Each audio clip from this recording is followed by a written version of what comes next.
A TNA original makes his NXT debut. We have more in-ring action from Asuka. Damn, she's hot. And then, did anybody really care about Baron Corbin versus Rhyno? Well, we're going to discuss all of that on this week's NXT review, powered by Google Hangouts. Hey, YouTube, are you ready for your hot tag? Because if you are, it is time to work. This is Sean Crow. You're watching WGS-TV.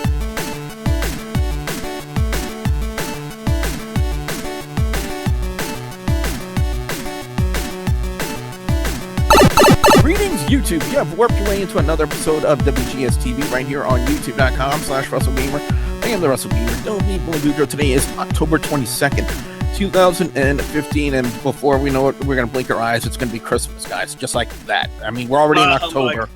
Yeah. Well, anyway, guys and gals, let's get to talking about NXT. And joining me on the review this week, guys and gals, you know him as the hardcore host of Hardcore Wrestling Radio, the one, the only, Rick Head. Rick, how you doing? Well, you know, I'm doing all right. I got through watching NXT, and it's good to see James Storm over there finally get out of that sinking ship that is TNA.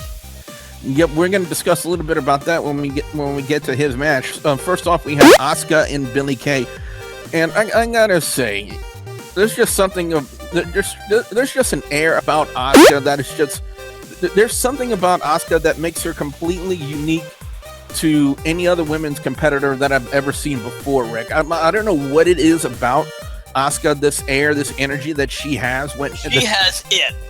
Yeah, she has that it factor, that presence factor, and she is really, really over on the NXT crowd. And man, she just made mincemeat out of Billie Kay. And I didn't want to. That's kind of hard to say because my name is Billie. But anyway, I think the only time I want to hear my name and her name in coinciding with each other is that if we're dating, but that'll be for a wishful thinking and a dream for another night and another time. It was Asuka with her version of the crossface chicken wing, the Asuka lock, to get the win. So again, like I said, there's just something about Asuka that I like. Yeah, absolutely. Just the way she wrestles and works in the ring, the way she has that ring presence, and her ring gear almost reminds me of like an Ultimate Warrior. I wouldn't call her an Ultimate Warrior with the energy, but she definitely has that it factor that a lot of the divas are neglecting. We had Enzo, Amore, and Colin Cassady taking on Scott Dawson and Dash Wilder. Rick, I kind of made this analogy on Facebook last night during my live coverage. Do you remember the Minnesota Wrecking Crew? Ole and Arn Anderson? Oh, yes. Okay. To me, Dawson and Wilder kind of remind me of them in a sense. They don't have that flashy build like a lot of today's wrestlers have, but they're more like the catch-as-catch-can style of professional wrestling, especially when it comes to the tag team part of it. And they just have that look about them that kind of looks like the Minnesota Wrecking Crew, doesn't it? Yes, and now the WWE is not referring to them as just Dash and Dawson, and absolutely, I really liked what they did. Now, Enzo, Amore, and Cass, I'm gonna, for what their gimmick is, yeah, you can tell that the fans are definitely over with the gimmick, but you gotta wonder what's gonna happen if they ever get to the main roster. Is that gimmick gonna sell, or do they need something else to sell? What's gonna happen when those two split? All tag teams eventually do that. Does that at some point in time in their career. Yeah, and that's one thing that we've considered with a lot of the guys like Adam Rose. Tyler Breeze was supposed to be making his debut tonight on SmackDown, so I'm not even sure how well that's going to go out. So usually NXT success sometimes doesn't translate to main roster success. Yeah, it's a hit or miss. Yeah, some of them get it, like Seth Rollins and The Shield, and some of them don't get it, like the Ascension. Yeah. Kevin Owens is another person that's made that transition very well. And, the way I see it is if you're successful somewhere in the indies, you're going to make it up in the main roster. I can see Samoa Joe and James Storm if they're allowed them to conform over in the main roster. Vince might just say, no, you're with TNA, I don't want you, so get lost. Speaking of James Storm, he would actually make his debut next against Danny Burch. A couple of things we want to talk about. First off, the reaction of the crowd. I don't know if you caught this, but right as James Storm's coming out, they panned over to the crowd during James Storm's entrance. Rick, I don't know if you had saw this, but they were like these two kids, like teenagers and stuff like that, absolutely losing their mind that James Storm was there. But let me finish. They were losing their mind, and it was a kid wearing a Finn Balor t-shirt with glasses, and there was a guy behind him just sitting down, and it was kind of like, okay, it's a guy. I don't know who it is. Well, I did notice that to a point, but I also noticed, I don't know if you caught it, several of the other fans were chanting, "Your money." Yeah, because I think a lot of fans want to see that in WWE. And not only that, they were chanting, "You belong here." And yes, exactly. For all intents and purposes, I have to agree with them. Yeah, and the people who don't know who James Storm is, could be a good thing, could be a bad thing, because TNA, whether if you're not a TNA fan, you don't know who they are. Bobby Roode could walk down the street and half the people wouldn't know who he is, and John Cena could walk right behind him and half the world would freak out.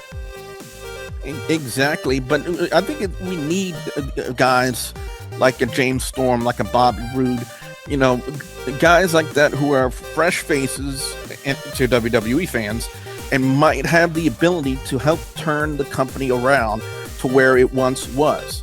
And because guys like Samoa Joe, Kevin Owens, Neville, all these young, fresh faces in WWE, they're the key to turning the company around. And right now, WWE Creative needs to pull their head out of their butts and take a step back and realize, okay, the current formula we're using right now is not working. We need to have a new, different formula. And right now, NXT by far is the better brand out of both Raw and SmackDown. We said that time in and time out, Yeah. And I agree with you. And later on tonight, I'm going to be writing a blog over on our chat room page, facebook.com/HWR chat room, about what's wrong with WWE and how it can be fixed.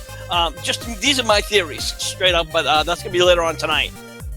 Alexa Bliss would take on Peyton Royce. This was just basically a squash match. Alexa would hit the Sparkle Splash on Peyton. This was a nothing special. And again, I talked about it last week over the fact that they were possibly starting a new storyline between Alexa Bliss and Bayley for the NXT Women's Championship. Because right now there's no other women's wrestler out there that's ready for that spot. Dana Brooke is certainly not ready for that. Emma, I don't know. Yeah. And maybe at one point she could have been, but what she's doing right now, I'm not so sure. Yeah, and the only other person I can think of is Asuka, but you know what? She's still too green in the NXT brand before she gets that shot. Yeah, and notice that we have to say in the NXT brand, not in wrestling in general. So, haters, save the butt hurt. The main event, Baron Corbin and Rhyno, and this was something I said, at the onset of this review. Did anybody really care about Baron Corbin versus Rhyno? Rick, did you really care about this main event? Absolutely. I love that match, and I thought it was probably one of the better matches. And I think that Baron Corbin is definitely somebody who can succeed in the main roster. I really see him making that transition. Rhyno, obviously, I see him just staying there just to give other people the rub, and that's something that we need more of. We need more of the bigger names to get down there and stop pushing these guys. Oh yeah, you definitely do have a point there, and one thing I've always noticed about Baron Corbin, especially when his gimmick never really changed.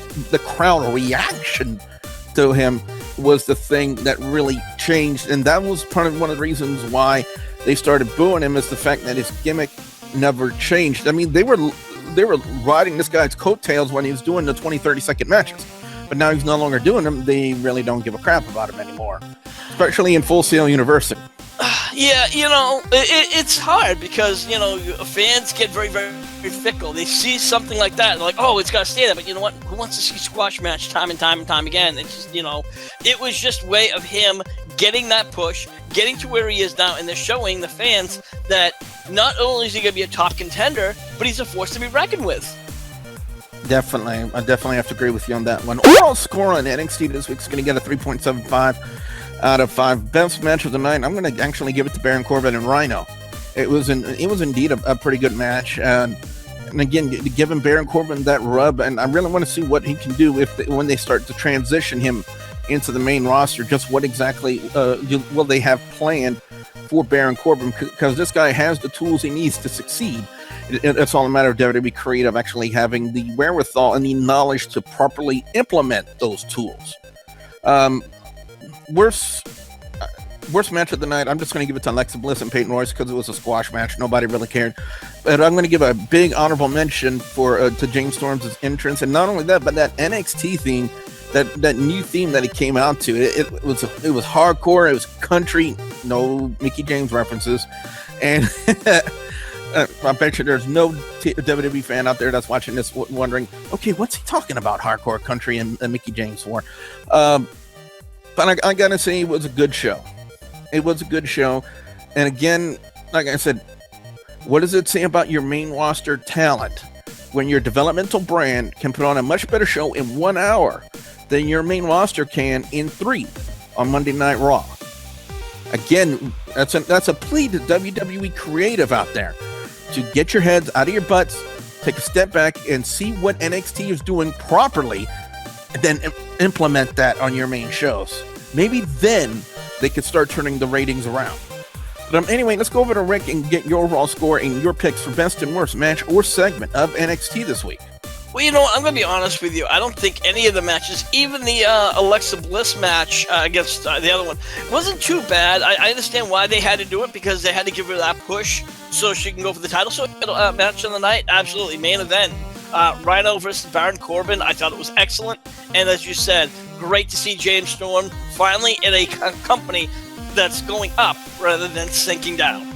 Were you surprised and let him use his catchphrase, "Sorry about your damn luck"? No, not at all. Only because, he came out with the logo. He came out with the same look. The only thing that changed was the music and the fact that he has to say, "Sorry about your damn luck," because it's going to sell. Oh, yeah. Definitely.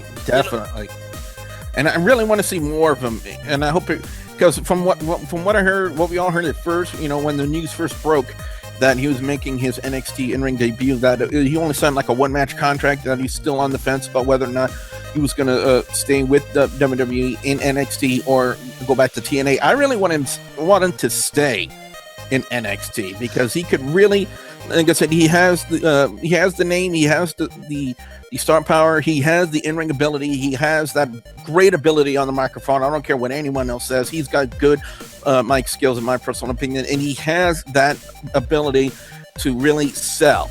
And I want him not only to succeed in NXT, but I want him to see him move up to the main roster. A good friend of ours, Chris Rogers from Rockaway's 11294, wants to see the Revolution versus the Wyatt family. That's not going to happen anytime soon. And if I may cut in there, I was never really a fan of that whole Revolution angle. It was like a watered down version, a really bad version of what the Wyatts are currently trying to do now. I'm not a huge fan of the Wyatts, but I can at least respect what they're trying to do. As far as the James Storm, him going back to TNA, that's not going to happen. I think that's more rumor than anything. Is Dixie Khan trying to buy him back? Possibly. But in all honesty, I think James Storm would be out of his fucking mind if he went back. Pardon my French. But I got to agree with you on that one. But anyway, guys and gals, what we want to know from you guys out there, the viewers and subscribers, your thoughts on NXT this week. What are your overall scores? What are your picks for best and worst match or segment of NXT this week? We definitely want to know what you guys out there have to say. Be sure to put your comments in the comment section below. Don't forget to like, favorite, and subscribe. Rick, where can fans check you out on HWR? Well, they can always find me under any kind of a social media under the name HWR Show. We are on YouTube under that name. And of course, if you really want to get involved, if you want to join the conversation, hang out with Facebook.com/HWR chat room. WGS-TV is on social media, Facebook, Twitter, Instagram. You can ask me questions. Links will be provided in the description box below. And as always, guys, I'll have a couple of videos in the annotations at the end of this video for you guys to check out as well. So with that being said, for the hardcore host of Hardcore Wrestling Radio, Rick Head, and the Wrestle Gamer, we'll see ya at the next Work Zone.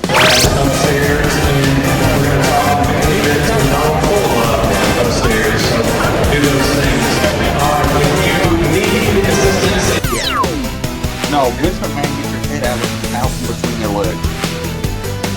Bella would end up hitting a rack attack on Naomi to pick up the win. And